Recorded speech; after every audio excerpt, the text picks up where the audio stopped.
learning gymnastic skills with a lower back injury. Now, I can't speak to everybody's injury, but for mine at least, as long as I go about training for it in a smart way, it's fine. I had a herniation in my lower back in 2013, L5S1 on both sides, and because of that I have some fun side effects now, like constant weakness and tightness in my lower back, hamstring tightness and pain, as well as the need for a supremely strong core, butt, and hamstrings at all times. Now there's a lot more to the injury than that, but that's a quick summary. Anyways, my main point is it's not a blocker, it's just more to work with and be aware of. So what is training smart? For me, training smart is 1. Understanding which skills are problematic for my body, 2. Understanding the body position needed to do those skills, versus number 3, understanding what my body position actually is for those skills. Being able to visualize what I need to do to close the gap is super important. Number 4, easing my body into training new skills by incrementally increasing volume of training. Rest, recover, strategize, and try again later with a little more insight. Out of the skills I'm learning currently, the 2 most potentially problematic for my body are walking handstands and roundoffs. Walking handstands because it's too easy to let your body slip into even a slight banana-shaped handstand when you're trying to keep your momentum going forward. For a lot of people, if they do that banana shape, they don't really have a problem, but for me, if I even slightly arch my lower back in a handstand, I feel immediate feedback. So I know I need to keep my core tight and stable and my butt squeezed and tucked in 100% of the time while in a handstand. I just learned how to do a round-off in the last month, right? And I don't know if you saw my first video, but I was so confused by them. At first, this is honestly how I visualized doing the movement. I thought you were supposed to put your hands down on the ground and then load your body weight onto your arms by arching your back and then springing over. Very Slinky-esque. I basically thought of a round-off as becoming a human Slinky, and it for sure hurt my back. But my coach never said you weren't supposed to arch your back, so I thought I was doing it correctly. Hi! Editing Emma here. Baby, say hi! Okay, she doesn't care. So when I first started doing roundoffs, I really thought I was bending my back, but looking at the footage now, I realize I'm barely even bending it. I guess, bending is in the eye of the beholder, I suppose. So I guess it makes sense that my coach didn't really realize I was arching my back at all. Tricky stuff. Okay, back to the video. I told myself I'd allow 2 weeks to try and figure out how to do a roundoff, and if I couldn't do it in that amount of time without hurting my back, I just have to stop training that move entirely. Then one day I saw one of the male gymnasts doing a roundoff, and he didn't arch his back at all. So next gymnastics class, I tried to mimic exactly what that male gymnast did. I went into the cartwheel with my core engaged, my butt tucked, didn't let my back arch at all, and then finished the roundoff. I had zero pain, but didn't know if what I was doing was any more correct than before. I also didn't mention my revelation to my coach because I was curious what he'd say. And what did he say? Good. Honestly, I'm not even sure he even noticed the change. But in my head, I was partying. I was like, yay, I can do a round-off without hurting my back. Yes. I still have a lot to improve with my round-off. Round-offs are surprisingly tricky for being like a beginner-level skill, but at least I can do it now without hurting my back. Just took a while. It took a long time, actually.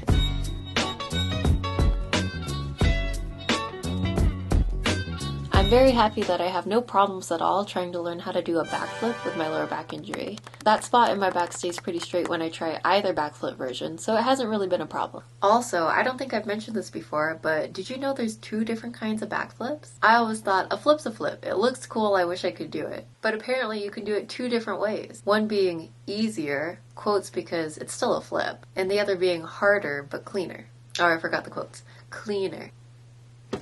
Gymnast talk. The easier way is when you jump backwards, arching your back, so that way when you have to pull your legs over, you're already somewhat rotated. The other way is keeping your shoulders up and back when you jump. That way when you initiate your tuck, your momentum's still going up, and you get a little bump of added height. The first way is generally easier to learn because it doesn't require as much power.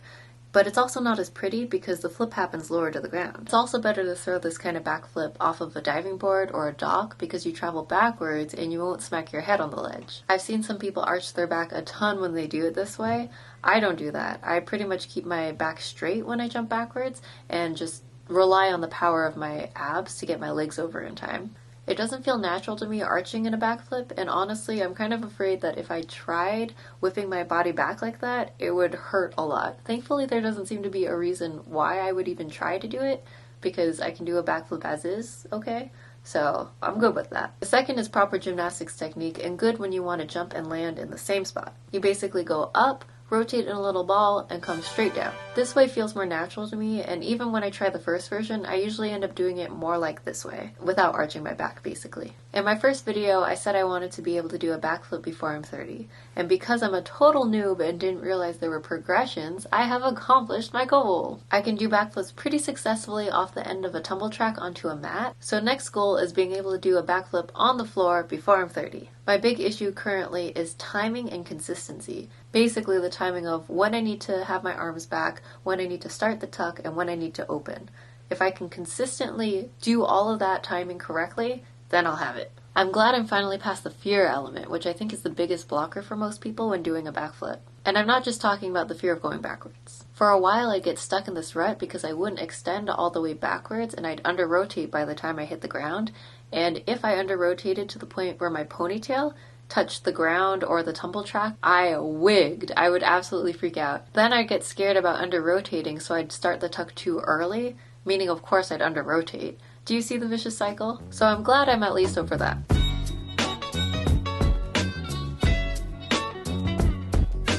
For back handsprings, I don't really have a problem practicing the skill unless I don't fully commit to jumping backwards on the cheese wheel and I jump and basically fall on the cheese wheel halfway. Yeah, just imagine getting your back cracked in half like a breadstick, because that's what it feels like. But because of that, I am way less likely not to go ham on this exercise, because I'd rather way overshoot the cheese wheel, which is really unlikely to happen anyways, I don't have that much power, than get broken in half. Other than that, I don't really have any problems training the skill, but that doesn't mean I'm any good at it. I'm actually super confused about back handsprings right now. I should probably understand them a little bit better at this point because I've been doing the same drill for almost a month, but honestly I'm more confused about it now than I was 2 weeks ago. So with the cheese wheel drill, it basically teaches you to launch yourself backwards, but when I tried it with a spot, I was basically told to jump up more, like a back tuck, which threw me off my game entirely. So I ended up doing this backwards dive thing, and I was afraid of hitting my coach in the face again, like elbows out, smash.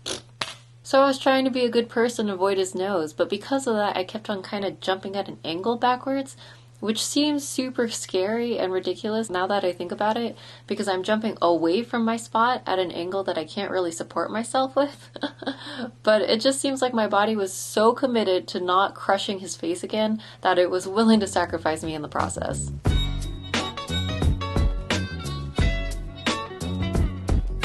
The only time I have any pain practicing this skill is if I crash really horribly on one of the firmer mats. And what I mean by horribly is like not on my face or anything, but just if I crash on my side. Then I feel my like back, I don't know, it kind of jars and it doesn't feel good. If that happens, I also get some gnarly bruises on my knees because my right knee will generally smash into the inside of my left thigh. So the solution? Land it better. Ideally, yeah, but easier said than done, right? I've tried a few different techniques out for training this skill. Like jumping off the tumble track onto a mat, as well as the block technique, which I think I mentioned in a previous video. And the block technique is the best, definitely the best, for not landing on my side. Because if I under-rotate, I'll just clip the block and it'll just roll me the rest of the way.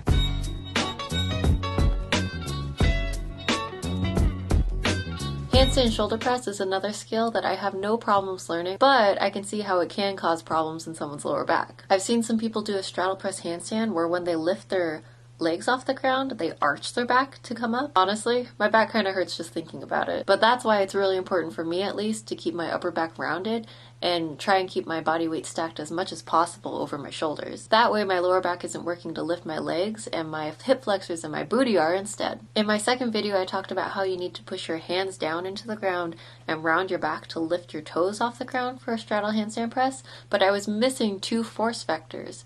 You also basically need to lean forward and at the same time counteract that by pushing backwards. It's a balancing act so you don't fall forward. And that's why rounding your upper back is super important, so you can keep leaning forward without moving too much of your body weight away from your center. Once I realized this, I definitely improved. Still not all the way there yet, but improvement is good. Against the wall, I can lift my legs into a handstand with a 4-inch mat giving me a boost.